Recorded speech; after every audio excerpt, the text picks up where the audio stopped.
السلام علیکم، welcome to Gul TV وی۔ آج کی ہماری سٹوری ہے چوہا اور مگرمچھ۔ ایک چھوٹا سا چوہا جنگل میں رہتا تھا۔ وہ بہت چالاک اور تیز دماغ تھا۔ ایک دن وہ جنگل کے کنارے ایک ندی کے پاس آیا۔ ندی کے دوسرے کنارے پر بہت مزیدار پھلدار درخت تھے، لیکن ندی میں ایک بڑا مگرمچھ رہتا تھا۔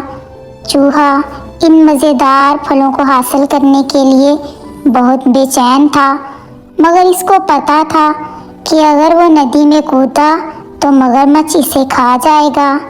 اس نے کچھ دیر سوچا تو اسے ایک ترکیب سوجھی۔ وہ ندی کے کنارے جا کر زور زور سے چلانے لگا، اے ندی کے بادشاہ، اے عظیم مگرمچھ، میں تم سے کچھ کہنا چاہتا ہوں۔ مگرمچھ نے اپنا سر پانی سے باہر نکالا اور کہا، کیا بات ہے چھوٹے چوہے، تم کیا کہنا چاہتے ہو؟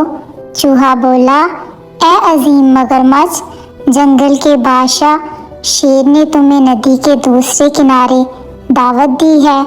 وہ تمہیں اپنے ساتھ کھانے پر بلانا چاہتا ہے۔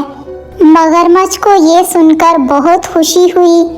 اس نے چوہے کی بات مان لی اور ندی کے دوسرے کنارے جانے کے لیے تیرنے لگا۔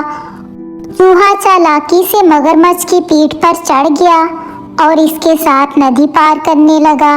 جیسے ہی وہ ندی کے دوسرے کنارے پہنچے، چوہا جلدی سے مگرمچھ کی پیٹھ سے کودا اور درختوں کی طرف بھاگا۔ مگرمچھ کو احساس ہوا کہ وہ چوہے کی چال میں پھنس گیا ہے، مگر چوہا اب تک درختوں پر چڑھ چکا تھا اور مزیدار پھل کھا رہا تھا۔